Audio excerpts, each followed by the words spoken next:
एक बड़ा interesting character है अश्वत्थामा। अभी एक फिल्म भी आई है, अमिताभ बच्चन साहब ने किरदार निभाया और मुझे महाभारत काल का सबसे डरावना इतिहास लगता है वो, जब मैं अश्वत्थामा जी के बारे में पढ़ता हूँ कि कैसे उनके पिताजी की, द्रोणाचार्य जी का जब हत्या या वध हुआ और उसके बाद वो गए और पांडवों के कुल का नाश करने की कोशिश की और सारे बच्चों को मार दिया। और एक क्लैरिटी थी और फिर एक खबर चलती है कि वो अभी भी जिंदा है। कई बार अखबारों में छप जाता है कि यहाँ किसी को देखा गया। अश्वत्थामा के बारे में थोड़ा बताइए हमें कि उनके किरदार को आप किस नज़रिए से देखते हैं, सही गलत कैसे? अश्वत्थामा परिस्थितियों के हाथों गढ़ा गया एक किरदार है, एक कैरेक्टर है। वो एक ऐसे घर में पैदा हुआ जहाँ दूध नहीं था, और जब उसने दूध मांगा तो उसकी माँ ने आटे को पानी में घोल के से दूध के पिला दिया। यहाँ पहली बार प्रतिभा संपन्न आचार्य का जो आत्मबल था वो डगमगाया, उनकी तटस्थ चेतना डगमगाई, और पहली बार वो किसी के द्वार पर गए। और द्वार पर भी वो भीख मांगने नहीं गए थे, वो प्रतिदान लेने गए थे। जो उन्होंने किया था वो करने गए थे। उन्होंने जब द्रुपद की प्राण रक्षा की थी, द्रुपद ने कहा था कभी मैं जब राजा बनूंगा तो आधा राज्य तुझे दूंगा, तो वो आधा राज्य मांगने भी नहीं गया था। उस आचार्य का स्वाभिमान कम मत करिए। द्रोणाचार्य को बहुत लोग गाली बकते हैं। मैं खुद आचार्य कुल से हूँ, मेरे पिता अध्यापक रहे, मैं अध्यापक रहा हूँ, मेरी पत्नी अध्यापक है, मेरे परिवार में अध्यापक है। मेरी माता जी। तो आपकी माता जी, द्रोणाचार्य को गाली मत दीजिए। उसका आत्मल देखिए, वो पढ़ा रहा था, पैसे, घर में रोटी नहीं थी। जैसे कि होता है, अच्छे आचार्य के पास होती नहीं, अच्छे अध्यापक के पास होती नहीं है। उसका कोई कोचिंग सेंटर तो था नहीं वहाँ पर दिल्ली में, बेचारा पढ़ा रहा था बच्चों को पैसे। जब उसने देखा कि घर में इतना भी पैसा नहीं है कि आटा घोल के पिलाया जा रहा है, तो उसे दोस्त की याद आई। तो ऐसे समय में आती है, वो गया, उसने कहा एक गाय दे दे बस, ताकि मैं अपने बच्चे को गाय धोकर दूध पिला सकूं। क्या गलत मांगा था जी उसने उस राजा से? राजा इतना अहंकारी था कि मजाक उड़ाने लगा। तो उसने कहा तुझे याद है कि तूने मुझसे कहा था आधा राज्य दूंगा? तो उसने कहा देखो ये आए आधा राज्य मांगने, ये ब्राह्मण, एक तीर टांग के आधा राज्य। और उसने क्या सबक सिखाया।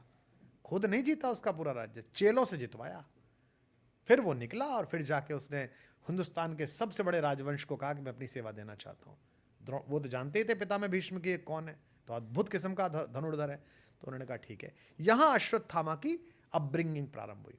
सोचिए, फिल्म है, ये पूरी कहानी है। एक ऐसा बच्चा जो इतनी गरीबी में है कि आटे का दूध पिलाया जा रहा है, और एक ऐसा बच्चा जो अचानक एकदम राष्ट्रपति भवन, प्रधानमंत्री आवास पहुंच गया, और ये चल रहा है, एनएसजी कमांडो चल रहा है, सब कुछ। चूंकि प्रतिभाशाली था, आचार्य का लड़का था, तो गुरुजी का लड़का, इसलिए आदर पा रहा था। एक उसके आश्रम में अब सब बड़े बड़े लोग आ रहे थे, इसलिए आदर पा रहा था। दूसरा, रिलेशनशिप भी बहुत अच्छा, सब कुछ बैठ गया था, इसलिए आदर पा रहा था अश्वत्थामा। यहां उसने खुद को करते हुए देखा। जीवन एकदम सही पटरी पे चल रहा था कि अचानक एक ऐसा शिष्य प्रकट हुआ जिससे पिताजी बेटे से भी ज्यादा प्यार करने लगे। अर्जुन। अर्जुन, सोचिए, अब लाइफ ठीक चली थी, अच्छा खासा हुआ था, फिर अर्जुन, अब दुश्मन का दुश्मन दोस्त। दुर्योधन को लगा ये मामला ठीक है गुरु, इस लड़के के मन में घृणा भरो। उसने उस लड़के के मन में घृणा भरी, अर्जुन के खिलाफ भी भरी और पिता के खिलाफ भी भरी। पर पिता इस राजयोग में अपने बच्चों को पालने में अपने बेटे से दूर होते चले गए। उन्होंने बेटे का मन नहीं पड़ा कभी कि मेरा बेटा क्या चाहता है। इसीलिए बच्चों को डील करते समय बड़ा ध्यान से बोलना चाहिए। कभी भी तुलना नहीं करनी चाहिए न पड़ोस के बच्चे से, फलाने का पप्पू देखो, अबे वो तुमसे घृणा करने लगेगा फलाने पप्पू के चक्कर में। तो ये दुर्योधन ने षड्यंत्र रचा, और उस षड्यंत्र को अनायास पानी दिया द्रोणाचार्य जी की व्यस्तता ने और उनके अर्जुन के प्रति प्रेम में। ये आप देखते हैं ओलंपिक में मुक्का पे जीतने के बाद, कुर्सी पे जीतने के बाद, जिस तरह बच्चियां अपने कोच से लिपट जाती हैं, जिस तरह लड़के अपने कोच के चरणों में लेट जाते हैं, पागलों की तरह रोते। कौन है? जितना पसीना उसने बहाया उससे ज्यादा कोच ने बहाया है। कोच का तो सब कुछ दांव पर है, ये तो फिर भी स्टार बन जाएगा। कोच को तो यही मिला है, क्योंकि कोच कौन है? जो कर नहीं पाया। वो अपने आप को देख रहा है इसमें कि मैं तो नहीं फेंक पाया था, इससे करवा दूंगा मैं।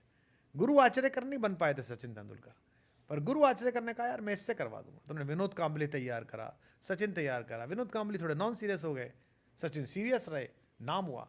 अब आप क्यों जान रहे हैं गुरु आचरेकर का नाम मैंने क्यों लिया? क्योंकि सचिन तेंदुलकर